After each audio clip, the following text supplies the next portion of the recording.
አድማጮቻችን መሰንበቻን ኤፍኤም አዲስ 97.1 ላይ ያደመጣችሁ ትገኛላችሁ። በተለያዩ ጉዳዮች ቆይታ እያደረግን እንገኛለን። አነጋጋሪው ፊልም ከሰሞኑ እንግዲህ ጥቁር አደይ በተለይ ደግሞ ከወጣ በኋላ በአጭር ጊዜ ሚሊዮኖች ተመልካች እንዲያገኝም ሆኗልና እዚህ ፊልም ላይ መሪ ተዋናይ የሆነው ናታይ ጌታቸው ምርጥ ተዋናይ በሚል ሽልማት አግኝቷል። ምርጥ ፊልም በሚል እንዲሁ ደግሞ ፊልሙም ተሸልሟል። ጥቁር አደይ ፊልም ላይ ከተወኑት መካከል ናታይ ጌታቸው የጉማ አዋርድ ምርጥ ተዋናይ በሚል ተሸልሟልና ስለ ፊልሙም ስለ ሽልማቱም እናወራዋለን ማለት ነው። መስመር ላይ አግኝተነዋል። እንዴት አለህ ናታይ? እግዚአብሔር ይመስገን። እንኳን ደስ አለ ብያለሁኝ። እንኳን አብሮ ደስ አለ። ቀዝቀዝ ብለሃል ነው ሽልማቱ አልተስማማህም እንዴ? ወደ ሌላ ስራ ገባዋ። እሱ ወደ ሌላ ቶሎ አቅም ሰጠ።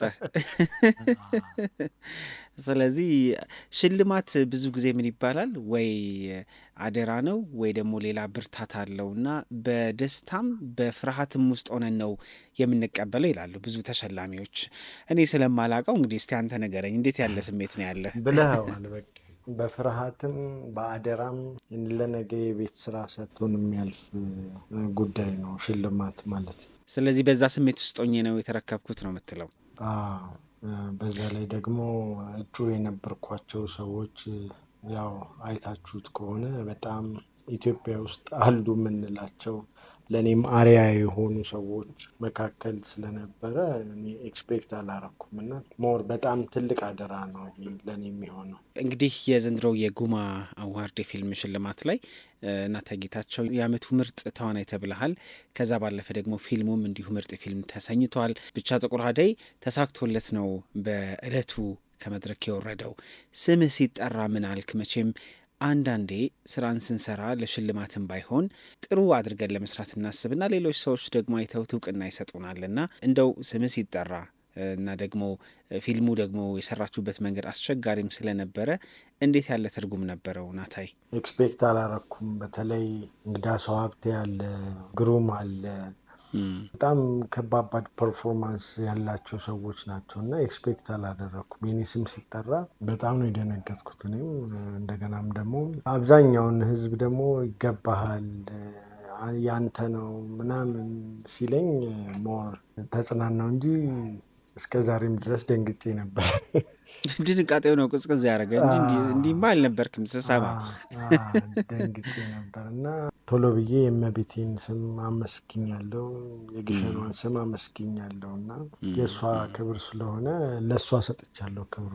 ጥቁር አደይ ፊልም ተሳክቶለት ነው የወረደው እና እዛ ላይ እንዳለ መሪ ተዋናይ፣ እዛ ላይ እንዳለ በፊልም ውስጥ ሚና እንዳለው አንድ ባለሙያ ስኬታችሁን እንዴት አየኸው? ምክንያቱም እዚህ ፊልም ላይ ከትወናም ባለፈ ሚናም አለ አይደለ? እሱንም ጠቅሰህ ብትነግረን። ፕሮዲሲንጉ ጋር ከባለቤቴ ጋር አብሬ ነው ፕሮዲስ ያደረግነው እና ምንም አብዛኛውን በርደን እሷ ብትሸከመው አግዣታለሁ ብዬ አስባለሁ። ያው ጅማሬውም በእኔ ስለነበረ በኋላ መታጠቀለለችልኝ እንጂ በጣም አብዛኛውን ስራ የሰራችው እሷ ነች። ፕሮዲሲንጉ ላይ እንዳልከው ሌላ ዘርፎች እውነት ለመናገር ሌላም ዘርፎች እጠብቅ ነበረ። ከኔ ትወና ይልቅ ሌላ ዘርፎችን ኤክስፔክት አደርግ ነበረ። ሆኖም ግን ያው እግዚአብሔር ይመስገን ከ14ቱ ዘርፎች በ13ቱ ታጭተናል። ከ13ቱ ትልቁን የወሰድነው ጥቁር አደይ ነው። 5 ዋንጫ ነው የወሰድነው። እንዲህ እያለ ነው የቀጠለው። እንዳልከው ሁሉም የሚገባውን ያገኘው። በተለይ ፍጹም ካሳሁን ለእኛም መሸለም ለፊልሙም መሸለም ከፍተኛ አስተዋጽኦ ነው ያደረገው ፍጹም ካሳሁን ነው እና ፍጹም ካሳሁን ባይሸለም እኛም ይሄንን ቫሊዩ አናገኝም ነበርና በስክሪፕትም ምርጥ ፊልምም እንድንሸለም ያደረገን የእሱ እጅ አሻራ ነው። በጣም ደስ ይላል። እንግዲህ ጥቁር አደይ ፊልም በሲኒማ ታየ። ከዛ በኋላ ከወጣ በኋላ ደግሞ በጣም ብዙ ሰዎች እንግዲህ አሁን ቀላል አይደለ፣ በተለያዩ መንገዶች የህዝቡን ስሜት ለማየት ትችላለህ እና ምን ተመለከትኩ መሰለ? ቅድም ያልከው ናታይ ይገባሃል ይገባሃል በቃ ማለት ጽሁፍ አይጮህም እንጂ ይገባሃል ይገባሃል ነው ያሉት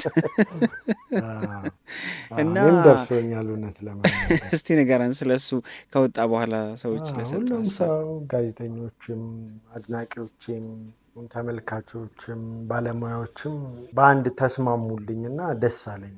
አክሰፕት አድርገውታል ሁሉም። አንድ ብዙ ሰዎች እንዲነጋገሩበት ያደረገው አንተን የምናውቅበት አተዋውን አለ። እንግዲህ ከዚህ ቀደም በኢትዮጵያ ሲኒማ ውስጥ የተለያዩ ስራዎችን ሰርተሃል። ስለ ገጸ ባህሪ ሲወራ አንድ እንድትሸለም ያደረገ ነገር አንተ የተወንክበት መንገድ ነው። ገጸ ባህሪ ጋር የነበራችሁ ውህደት ላይ ራስ ላይ የሰራኸውን ነገር ከዳይሬክተሩን ባለፈ ብትነግረኝ በጣም ደስ ይለኛል። ከአካል ገጽታው ጀምሮ በጣም የተለየ ነው። ልክ ነው። ይህንን እንኳን ሞር ወደ ራሴ እንዲዋሃደኝ ዋነኛ ምክንያቱ ዳይሬክተሪ ነው። ከዳይሬክተሪ ጋር በምናወራበት ስክሪፕቱ ሲጻፍ ነው በዋነኝነት ብዬ ማስበው። ሌላው ያገዘኝ ብዬ ማስበው ካራክተሩን እንድዋህደው የስክሪፕቱ መነሻ ሀሳብ የኔ ስለሆነ ይሆናል ብዬ አስባለሁ። መነሻ ሀሳቡ የኔ ነው እና ከፍጹም ጋር ቁጭ ብለን አውርተን ያለኝን ሀሳብ አጋብቼበት እሱ ደግሞ ህይወት እንዲኖረው እንደዚህ ሰው እንዲነጋገርበት እኔንም ሰው አክሰፕት እንዲያደርገኝ ያደረገው ፍጹም ነው። እነዚህ ሁለት ነገሮች ናቸው ገጸ ባህሪው እንዲዋሃደው ያደረገኝ ብዬ አስባለሁ። አከሳስህ፣ ጸጉር አልባ መሆንህ ራሱ በጣም ብዙ ሰዎች ናታይን በሌላ መንገድ እንዲመለከቱትም ያደረገ ይመስለኛል። ከአንተ ገጸ ባህሪ ምን ገረመህ?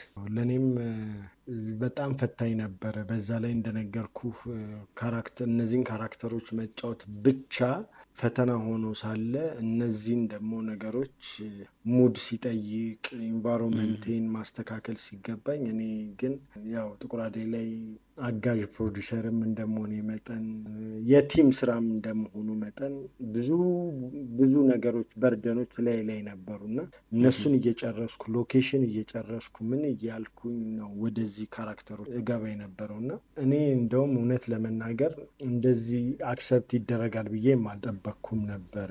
ምክንያቱም አወራ ነው ፍጹም ሰክሰስ ነው በቂ ነው ስላለኝ ነው እንጂ ከዚህም በላይ ቢሳካልኝ ደስ ይለኝ ነበረ። ሙሉ ቴንሽኔ እሱ ላይ አልነበረም እንደውም እውነት ለመናገር እንጂ ሙሉ ቀልቤንማ ብሰበስብ ከዚህ በላይ ትገረሙ ነበረ። ያው የእግዚአብሔር ስጦታ እግዚአብሔር ያለው ነው የሚሆነው። አይ በጣም ጥሩ ነው። የኢትዮጵያ ፊልም ስራ ላይ እንግዲህ አንተም ታውቀዋለህ ብዙ አስተያየቶች ይደመጣሉ እና እናመሰግናለን የሚሉ አስተያየቶች፣ ከዛ ደግሞ የኢትዮጵያ የፊልም እንቅስቃሴ ስራዎች ላይ ከፍታ በሚል የተወሰኑ ሀሳቦችን ተመልክቻለሁ። ይሄ ለእናንተ ትርጉሙ እንደው ዝም ብሎ የሚነገር አስተያየት አይመስለኝም አይደለ? በብዙ መስዋዕትነት ውስጥ የሚሰራ ስራ ላይ ለተመልካች ሰማይ ቅርቡ ነው እንደሚባለው አይነት እንደው እንዳመጣልን እንናገርና ትንሽ ባለሙያውም ሊከፋ ይችላል። እነዚህ አስተያየቶች ለእናንተ እንዴት ያሉ ናቸው? ያው በእኛ ብቻ ሳይሆን እንደ ኢትዮጵያ ኢንዱስትሪ እንደ ፊልም ኢንዱስትሪው ነው የምመልስል። ትንሽም ጊዜያት ቢሆን እዚህ ኢንዱስትሪ ውስጥ ነው ያለሁት እና ዲሞራላይዝድ የሚያደርጉ አስተያየቶች፣ ዲስከሬጅ የሚያደርጉ አስተያየቶች ያው ሲገባበት ነው ያው ያለበት ባለሙያው ያውቀዋል። ግን እኔ ደግሞ ሀቭ ኮንፊደንስ በኢትዮጵያ ፊልም ኢንዱስትሪ የማንንም አስተያየት እየሰማን ቢሆን ኖሮ እዚህም ሌቭል ላይ አይደርስም ነበረ። አሁን ትልልቅ ፊልሞች ከኔትፍሊክስ ጀምሮ አማዞን ፕራይም ላይ የእኛም አማዞን ፕራይም ላይ ያለ ሰው እንዲያጨበጭብ እያስደረግን ነው። ለሚመለከተው ወይም ደግሞ ለአፍቃሪው እያደረስን ነው ብዬ አስባለሁ። ስለዚህ በእንደነዚህ አይነት አስተያየቶች ቁጭ የምንል አይነት ሞራል ያለን ባለሙያዎች ነን ብዬ አላስብም። እኔ ሁሉንም ባልወክልም፣ ግን ሁሉም ባለሙያ በእርግጠኝነት ዛሬን ሰርቶን ልክ እንደጨረሰ ስለ ነገው እንዴት እንደሚሰራ የሚያስብ ባለሙያ ነው እንጂ የሚዳከም ሞራሉ የሚወድቅ ባለሙያ የለም። እየተሰረቀበትም ኪሳራ ውስጥም እየወደቀ ነገን እንዴት እንደሚያልም አጠገባቸው ስለሆንኩ አውቀዋለሁ እና እንደኛ ብቻ ሳይሆን እንደ ጀነራሊ ምንም የሚመጣ ጉዳይ የለም ነው የምልህ። ብዙም ቀዝቀዝ ስትልብኝ አይ ለሌላ ስራ እየተዘጋጀ ነው አይነት የሚመስል ነገር ከድምጽህ ተረድቻለሁ። ምን እያሰባችሁ ነው? በራሳችን አንድ ኢንተርናሽናል አግሪመንቶች እየጠበቅን ያለንበት ስራ አለ።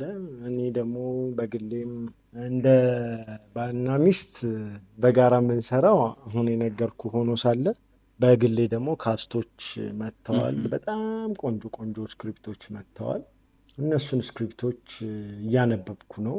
አንዱን እንደውም ካሚንግሱን ቀረጻ እንጀምረዋለን። ቀድሜ አንብቤው ስለነበረ በጣም ቆንጆ ስክሪፕት፣ በቃ ሌቭሉን ከፍ እያደረገ ጃነሮችን፣ የኢትዮጵያን ፊልም ስታይሎች ከፍ እያደረገ የሚመጣ ስክሪፕት ነው እና ቆንጆ ነገር ደግሞ ቀጣይም በዚሁ ጠብቁ ነው ምለው። አንድ የመጨረሻ 2 ጥያቄዎችን አንስቼልህ አበቃለሁኝ። ይህንን ፊልም ተመልክተው ያልጠበቅከው የስልክ ጥሪ፣ አድናቆት ከማን አገኘህ? መጀመሪያ አድናቆቱን የሰጠኝ ታምሩ ብርሃኑ ነበር እና ፊልማችንም ሲመረቅ የክብር እንግዳ ነበር። እሱና ቴዎድሮስ ተሾመ የሰጡኝ አስተያየቶች በጣም በጣም አፕሪሼት አድርገውኛል። እኔንም ፕሮቮክ አድርገውኛል። የጥቁር አደይ እንግዲህ የዘንድሮ ጉማ ላይ 5 ዋንጫዎችን ይዛችሁ ነው ከመድረክ የወረዳችሁት። ትልቅ ድል ነው። በፍቃድ ላይ ይመሰረታል። የጥቁር አደይ ፊልም ቡድን አባላት አለመግባባት ተፈጥሮ ነበር። ያው አለመግባባትማ ይኖራል፣ ግን እንድንግባባ ሆኖ ይፈታል። አለመግባባት ሁሌም ይኖራል። እንኳን የፊልም ክሩ ውስጥ ትዳር ውስጥም አለመግባባት ይኖራል እና አለመግባባቶችን በመግባባቶች እንዲፈታ እናደርጋለን። በጣም ጥሩ። በጣም ነው የምናመሰግነው ናታይ። እንግዲህ ወጣቱ ተዋናይ መልካም የስኬት ጊዜ እመኛለሁ። ናታ አመሰግናለሁ። እኔንም እንግዳ አድርገህ ስላቀረብከኝ አመሰግናለሁ። እሺ አድማጮቻችን፣ ከዜማ በኋላ እንመለሳለን። አብራችሁን ቆዩ።